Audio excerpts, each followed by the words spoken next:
کسی نہج پہ نہیں پہنچے، اور معاملہ جو ہے وہ آج آپ نے دیکھ لیا کہ اس کا ڈراپ سین ہو گیا۔ اور ذرائع یہ بھی بتاتے ہیں کہ اب شاید این 245 کا الیکشن ہے، ایم پاکستان جو اپنا فیصلہ کر چکی ہے، معید انور ان کے امیدوار ہوں گے۔ اور بارشوں کے بعد جو حالیہ بارشیں، جو آج کراچی میں بارش بھی شروع ہو چکی ہے، بارشوں کے مکمل ہونے کے بعد ایم پاکستان بھرپور اپنی انتخابی مہم کا آغاز کرے گی۔ اسی کے ساتھ ساتھ کراچی میں بلدیاتی انتخابات کا مرحلہ بھی جاری و ساری ہے۔ 24 جولائی کو، اسی مہینے کی 24 جولائی کو بلدیاتی انتخابات بھی ہونے شہر کراچی میں اور حیدرآباد میں، اور 27 جولائی کو این 245 کا ضمنی الیکشن ہونا ہے۔ ایم پاکستان پہ دوہری ذمہ داری ہے، ڈبل ذمہ داری ہے، اور رسپانسبلٹی بہت بڑھ گئی ہے تمام ذمہ داران کی، کارکنان کی، اور تو اس حوالے سے ایم پاکستان اپنی بھرپور تیاریاں کر رہی ہے، اور ایم پاکستان دونوں الیکشن کے لیے جا رہی ہے اور اپنی تیاریاں مکمل کر چکی ہے، اور مکمل کر کے جو ہے وہ میدان میں فیلڈ میں اتر چکی ہے۔ اس کے علاوہ آگے بڑھتے ہیں، عمران خان صاحب کے حوالے سے ایک اور خبر آ گئی ہے کہ آج ڈاکٹر شیریں مزاری نے ایک پریس کانفرنس میں کہا کہ عمران خان صاحب کے فون ٹیپ کیے جا رہے ہیں، یعنی سابق وزیر اعظم پاکستان کے فون ٹیپ کیے جا رہے ہیں یا فون ٹیپ کیے جا رہے تھے، جس پہ شیریں مزاری نے کہا ہے کہ یہ بھی نیوٹرلز کا کام ہے، اور نیوٹرلز کو ایسا نہیں کرنا چاہیے۔ نیوٹرل سے مراد ان کی جو ہے، انہوں نے اسٹیبلشمنٹ کا اور فوج کا اور ISI کا ایک نام رکھ دیا ہے جسے وہ نیوٹرل کہتے ہیں، لیکن کوئی بھی ان کو پوچھنے والا نہیں ہے کہ اپنی فوج کا، اپنی اسٹیبلشمنٹ کا آپ اس طرح سے مذاق اڑا رہے ہیں، تنزیہ نام لے رہے ہیں ان کا۔ تو ہم ان کو یہی کہتے ہیں کہ آپ خیال کیجئے اور اپنی فوج کے خلاف اس قسم کی باتیں نہ کیجئے کہ۔ اور میں آپ کو ایک اور بات بتاؤں کہ عمران خان صاحب جب وزیر اعظم تھے، وہ اپنے ایک انٹرویو میں یا 2 انٹرویو میں اس بات کو برملا کہہ چکے ہیں کہ جو ملک کی ایجنسیز ہوتی ہیں، جو یا ملک پاکستان کی جو ISI ہے، وہ وزیر اعظم کی ہر بات سے باخبر ہوتی ہے، وزیر اعظم کی ہر گفتگو ان کے علم میں ہوتی ہے، اور اس کا ریزن انہوں نے یہ دیا تھا کہ جو ہے وہ سیکورٹی کے بھی معاملات ہوتے ہیں، جس کی وجہ سے ایجنسیز جو ہے وہ وزیر اعظم کے گفتگو سنتی ہے، فون ٹیپ کرتی ہے، اور ان کے علم میں ہوتا ہے، اور وزیر اعظم کو سیکیور کرنا ہوتا ہے۔ تو عمران خان صاحب اس بات کا خود اعتراف کر چکے ہیں۔ تو اب یہ کس قسم کا سوال ہے کہ جو ہے وہ نیوٹرلز یا اسٹیبلشمنٹ یا ایجنسی جو ہے ISI جو ہے وہ عمران خان صاحب کے فون ٹیپ کر رہی ہے، اس کی جو ہے یہ تمہید باندھی جا رہی ہے، کیونکہ آج ایک بڑی خبر گرم تھی اسلام آباد میں کہ جو وزیر اعظم، سابق وزیر اعظم عمران خان صاحب، جو ان کے پرنسپل سیکرٹری تھے اعظم خان، جن کا بڑا کردار رہا عمران خان صاحب کے ساتھ، اور انہوں نے اعظم خان کے علاوہ کسی کی نہیں سنی۔ اعظم خان کے اور عمران خان صاحب کی ایک آڈیو کال بھی لیک ہونے جا رہی ہے یا لیک ہونے والی ہے، جس میں مبینہ طور پہ عمران خان صاحب یہ گفتگو فرما رہے ہیں کہ اب تو ہمارے پلے کچھ نہیں بچا، اب تو ہمارے پاس کوئی کہنے کو بات نہیں ہے، تو چلیں جو اسنائفر آیا ہے، اسنائفر پہ جو ہے کھیلتے ہیں، اسنائفر پہ جو ہے بیانیہ بناتے ہیں، لیٹس پلے وتھ، وہ یہ جملہ استعمال کیا گیا ہے عمران خان صاحب کی طرف سے کہ لیٹس پلے وتھ اسنائفر، یعنی کہ بیانیہ بناتے ہیں کہ امریکن سازش ہوئی، یہاں باہر کی سازش ہوئی ہماری حکومت کو گرانے کے لیے، یہاں کے لوگ ملے، اسٹیبلشمنٹ ملی، نیوٹرل ملے، وہ بھی سازش میں آئے اور سب غدار ہو گئے، غداروں نے مل کے یہ جو ہے وہ عمران خان صاحب کی حکومت گرا دی۔ تو عمران خان صاحب کی مبینہ آڈیو لیک بھی جو ہے وہ ہونے جا رہی ہے، آنے والی ہے اعظم خان صاحب کے ساتھ، اس لیے شاید یہ تمہید باندھی جا رہی ہے پہلے سے کہ عمران خان صاحب کے فون ٹیپ ہو رہے تھے یا ہو رہے ہیں۔ اسی کے ساتھ ایک اور بری خبر ہے کراچی والوں کے لیے کہ نیپرا نے جو ہے وہ کے الیکٹرک کو مئی کے ماہ سے جو ہے وہ مئی 2022 کے ماہ سے جو ہے وہ تقریباً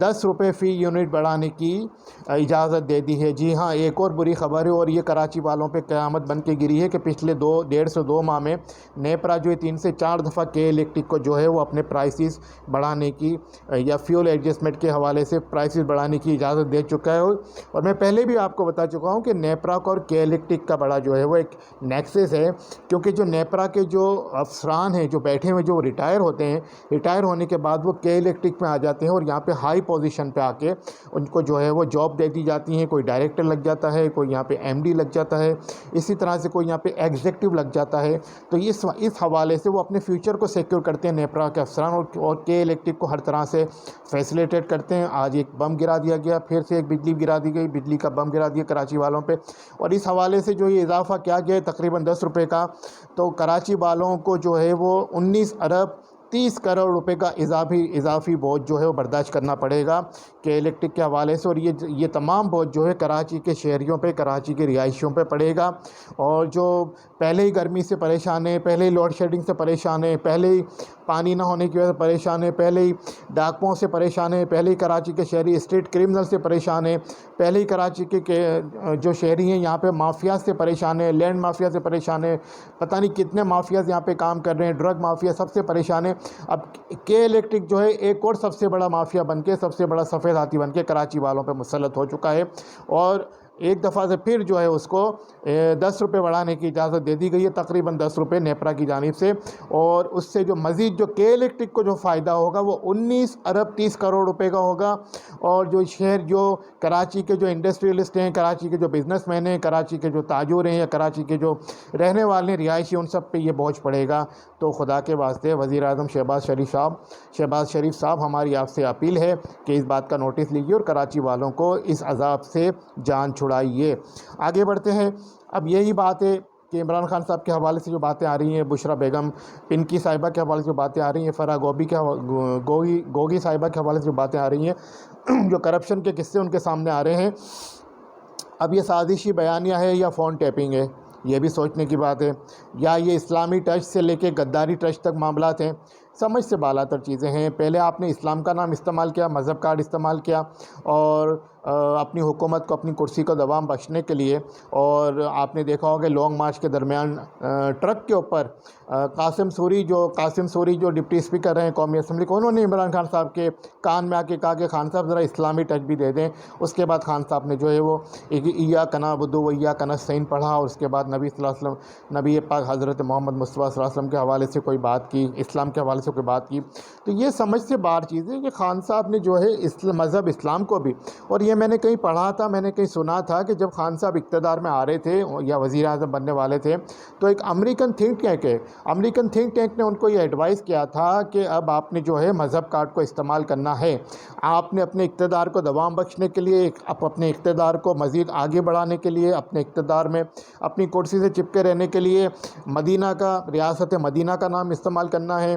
دین اسلام کا نام استعمال کرنا ہے، مذہب کا نام استعمال کرنا ہے، مسلمانوں کا نام استعمال کرنا ہے۔ اور خان صاحب نے بڑی خوبی سے کیا۔ وہ الگ بات ہے کہ خان صاحب خاتم النبیین حضرت محمد مصطفیٰ صلی اللہ علیہ وسلم کا پورا نام نہیں لے سکتے، وہ الگ بات ہے خان صاحب صلی اللہ علیہ وآلہ وسلم پورا نہیں پڑھ سکتے، درود پاک پورا نہیں پڑھ سکتے، لیکن انہوں نے مذہب کا نام، ریاست مدینہ کا نام اپنی حکومت کو دوام بخشنے کے لیے استعمال کیا۔ اور اسی طرح سے بشرا بی بی کا جو آڈیو اسکینڈل جو آیا ہے، جو 2 دن سے جو ایک آڈیو لیک چل رہا ہے، جو ارسلان خالد کو جو ہدایت دے رہی ہیں، اس میں آج حامد میر صاحب نے اپنے شو میں یہ انکشاف کر دیا ہے کہ اس آڈیو کا آلریڈی فورنزک ٹیسٹ ہو چکا ہے، اور یہ آواز جو ہے وہ فورنزک رپورٹ کے مطابق بشرا بی بی کی ہے، جن کو یہ کہا جاتا ہے کہ ان کا کوئی سیاسی کردار نہیں تھا، نہ ہے، وہ ایک گھریلو خاتون ہے۔ اس بیانیے کو بھی آگے بڑھایا گیا، لیکن اس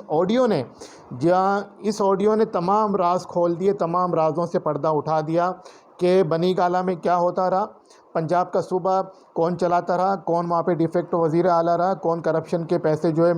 کرپشن کی جو منٹیٹ بنی تھی اس کو لیتا رہا، کون ملک سے باہر بیٹھتا رہا، کون فیصلہ کرتا رہا، کون فائلوں پہ سائن کرتا رہا۔ بلکہ عثمان کاردار نے تو یہ بھی کہا کہ خان صاحب کے فون بھی جو ہے وہ بشرا صاحبہ کے پاس ہوتے تھے، اور وہ جس سے چاہتی تھی خان صاحب کو ملواتی تھی، جس سے چاہتی تھی خان صاحب کو نہیں ملواتی تھی۔ تو یہ آڈیو لیک والا معاملہ بھی پاکستان کی سیاست میں ایک ہلچل مچا چکا ہے۔ آگے اس کے جو ہے وہ اثرات آئیں گے، مزید اثرات آئیں گے اس کے جو ہے وہ کیا کہتے ہیں، وہ شارٹ بیکس آئیں گے۔ اور آگے بڑھتے ہیں۔ اس کے علاوہ آپ نے آج ایک اور خبر دیکھی، بڑی خبر دیکھی ہوگی، کہ جو نیب کے جو ڈائریکٹر تھے منگی صاحب، جنہوں نے جو تقریباً 45 کیسز جو ہے وہ زرداری برادران کے خلاف، سندھ کے جو زرداری خاندان ہیں ان کے خلاف جو ہے وہ تحقیقات کی، اور نیب کے حوالے سے کیسز بنائے، ان کو کورٹس میں بھی بھیجا۔ اور یہ منگی صاحب جو ہے وہ جو JIT بنی تھی نواز شریف صاحب کے حوالے سے، پاناما کے کیس کے حوالے سے، اس میں جو ہے وہ ممبر بھی تھے، انہوں نے اس میں بھی اپنا اہم کردار ادا کیا۔ ان کو جو ہے آج نیب کی ملازمت سے فارغ کر دیا گیا ہے، یا ان کو وہاں سے تبادلہ کر دیا گیا ہے۔ اس کے علاوہ دوسرے جو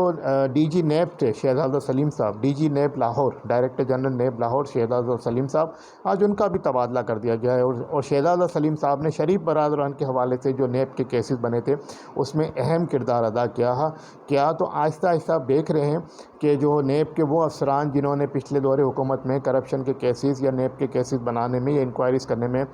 دو بڑے حکمراں خاندانوں کے خلاف اہم کردار ادا کیا اور کرپشن کو پکڑا، کرپشن کے ثبوت سامنے لائے اور یہ ثابت کیا کہ کتنی اربوں ڈالر کی جو ہے منی لانڈرنگ ہوئی ہے، آج وہ افسران جو ہے وہ اپنے عہدوں سے فارغ کر دیے گئے ہیں۔ آگے بڑھتے ہیں، این 245 کے حوالے سے پھر پی ٹی آئی نے مولوی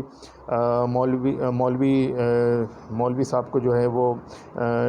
مولوی محمود صاحب کو جو ہے وہ جو معاون خصوصی بھی تھے پورٹ اینڈ شپنگ کے سابق دور حکومت میں وزیر اعظم پاکستان کے، ان کو جو ہے وہ یہاں سے پی ٹی آئی نے اپنا امیدوار نامزد کر دیا ہے مولوی محمود صاحب کو۔ اور آج علی زیدی صاحب نے ایک پریس کانفرنس میں کہا ہے کہ ایم کیو ایم جو ہے وہ کراچی کے اندر کی جماعت بن کے رہ گئی ہے، یہ آپ کی خام خیالی ہے علی زیدی صاحب، یہ آپ کی خوش فہمی ہے علی زیدی صاحب، یہ آپ کی غلط فہمی ہے علی زیدی صاحب۔ ایم کیو ایم وہ سیاسی جماعت ہے، ایم کیو ایم وہ نظریاتی جماعت ہے، ایم کیو ایم وہ تحریک ہے جس کو جتنا دبایا گیا ہے وہ اتنا ابھر کے آئی ہے۔ یعنی کہ ایک فنومینا بھی ہے کہ اسپرنگ کو آپ جتنا دبائیں گے اس کو جب آپ چھوڑیں گے تو اتنا ہی وہ زور سے اچھل کے آئے گا، جمپ کر کے آئے گا۔ ایم کیو ایم کے ساتھ بھی یہ ہوا، 92 کا آپریشن ایم کیو ایم کو ختم کرنے کے لیے کیا گیا، 97 کا آپریشن ایم کیو ایم کو ختم کرنے کے لیے کیا گیا، 2012 13 14 کا آپریشن ایم کیو ایم کو ختم کرنے کے لیے کیا گیا، لیکن آپ نے یہ دیکھا کہ ایم کیو ایم کو کمزور تو ضرور کر دیا گیا لیکن ایم کیو ایم کو آج تک ختم نہیں کیا جا سکا۔ تو یہ ایک حقیقت ہے، دو ایسی انقلابی تحریکیں ہیں پورے دنیا میں جن کی تاریخ گواہ ہے، جس میں ایک ایم کیو ایم پاکستان ہے، دوسری جو ہے فلسطین کی تحریک ہے۔ تو ہم سمجھتے ہیں کہ ایم کیو ایم پاکستان کے لیے یہ بات کرنا کہ کراچی کی جماعت بن کے رہ گئی ہے، آنے والا وقت بتائے گا، بلدیاتی الیکشن بتا دے گا آپ کو، این 245 کا الیکشن آپ کو بتا دے گا۔ جتنے بھی مظالم کر لیں، آپ نے یہاں پہ ہزاروں ساتھیوں کو، کارکنان کو شہید کر دیا، ماورا عدالت قتل کر دیا، ایم کیو ایم کے مسنگ پرسنس میں ڈال دیا، آج بھی کئی کارکنان مسنگ پرسن میں، لیکن ایم کیو ایم کو ختم نہیں کیا جا سکا اور نہ ہی ایم کیو ایم کو پھیلنے سے روکا جا سکا۔ بہرحال آگے بڑھتے ہیں، علی زیدی صاحب آپ بھی یہی ہیں، ہم بھی یہی ہیں اور ایم کیو ایم بھی یہی ہیں، انشاءاللہ آپ دیکھیں گے این 246 کا رزلٹ آپ کو یاد ہونا چاہیے۔ ہاں، 2015 کے الیکشن میں آپ سولجر بازار سے علی زیدی صاحب یو سی چیئرمین کا الیکشن بھی ہار گئے تھے، لیکن 2018 میں جو ایک آسمانی مخلوقات تھیں انہوں نے آپ کو جو ہے وہ یہاں سے جتوا دیا، محمود آباد سے جتوا دیا، جو سعید گنی کا علاقہ ہے، جو ایم کیو ایم کا جہاں سے M N A M P R آ وہاں سے آپ جیت گئے۔ بہرحال اب دیکھتے ہیں آئندہ جنرل الیکشن میں کیا ہوتا ہے۔ آگے بڑھتے ہیں، اسلام آباد ہائی کورٹ نے ایک بڑا حکم دے دیا، اسلام آباد ہائی کورٹ کے چیف جسٹس اطہر من اللہ صاحب نے ایک بڑا حکم دے دیا لاپتہ افراد کے کیسز میں، خاص کر کے یہ کیس بھی مدثر ناروں کے حوالے سے چل رہا ہے، اس میں ایک رپورٹ بھی پیش ہوئی ہے کہ 600 افراد جو اب تک لاپتہ ہیں، لیکن حامد میر صاحب نے اپنے آج شو میں یہ انکشاف کیا ہے کہ تقریباً 12 سے 13 ہزار 10 سے 12 ہزار افراد جو ہے لاپتہ ہیں پورے ملک پاکستان میں۔ اس میں جو ہے چیف جسٹس اطہر من اللہ صاحب نے یہ حکم دیا ہے کہ وزیر اعظم پاکستان تمام لاپتہ افراد کو، تمام مسنگ پرسن کو بازیاب کر کے رپورٹ 9 ستمبر کو عدالت میں پیش کریں۔ جی ہاں، وزیر اعظم پاکستان کے حوالے سے شہباز شریف صاحب کو یہ حکم دے دیا ہے اسلام آباد ہائی کورٹ نے کہ 9 ستمبر کو رپورٹ پیش کریں تمام لاپتہ افراد کے حوالے سے، ان کو بازیاب کر کے۔ بڑا حکم ہے، کاش سندھ ہائی کورٹ کے چیف جسٹس بھی کراچی میں جو ایم کیو ایم کے کارکنان لاپتہ ہیں، مسنگ پرسن ہیں، ان کے حوالے سے بھی کوئی ایسا ڈیرنگ، حوصلہ مند، جرأت مندانہ حکم جاری کر دیں کہ جناب ایم کیو ایم کے جتنے بھی کارکنان مسنگ ہیں، لاپتہ ہیں، کئی سالوں سے اپنے گھر والوں سے بچھڑے ہوئے ہیں، ان کو جو ہے فوری طور پہ فلاں تاریخ کو جو ہے بازیاب کر کے جو ہے وہ عدالت میں پیش کیا جائے۔ اور ایسا ہی حکم نامہ جو چیف جسٹس اسلام آباد نے دیا، اگر سندھ ہائی کورٹ کے چیف جسٹس بھی وزیر اعظم پاکستان کو اگر دے دیں under article 199 constitution of Pakistan, جو کہ ریٹ جوریسڈکشن ہے ہائی کورٹ کا، دے دیں تو میرے خیال میں جو ایم کیو ایم پاکستان کے مسنگ پرسنز ہیں یا جتنے بھی مسنگ پرسنز ہیں وہ سب بازیاب ہو سکتے ہیں۔ دیکھتے ہیں 9 ستمبر کو وزیر اعظم پاکستان کیا رپورٹ دیتے ہیں۔ اسی طرح سے آپ نے دیکھا ہوگا کہ دعا زیرہ کے حوالے سے پچھلے چند ماہ سے بڑی خبریں گرم ہیں، میڈیا میں کیسز بھی چل رہے ہیں، معاملہ ہائی کورٹ میں بھی گیا، معاملہ سپریم کورٹ میں گیا۔ سپریم کورٹ نے اپنے آرڈر میں کہا کہ ایک نیا بورڈ تشکیل دیتے، میڈیکل بورڈ بن گیا، اور اس میڈیکل بورڈ نے جو ہے دعا زہرہ کے جو ہے وہ مختلف ٹیسٹ لیے، اس کے جسم کے حصوں کے مختلف ٹیسٹ لیے، اس کی ایج کا ڈٹرمنیشن کرنے کے لیے، اس کی عمر کا تعین کرنے کے لیے، اور اس کی عمر کا تعین ہو گیا۔ آج جو ہے رپورٹ آ گئی ہے، اس رپورٹ کے مطابق تیل کا خیز رپورٹ ہے،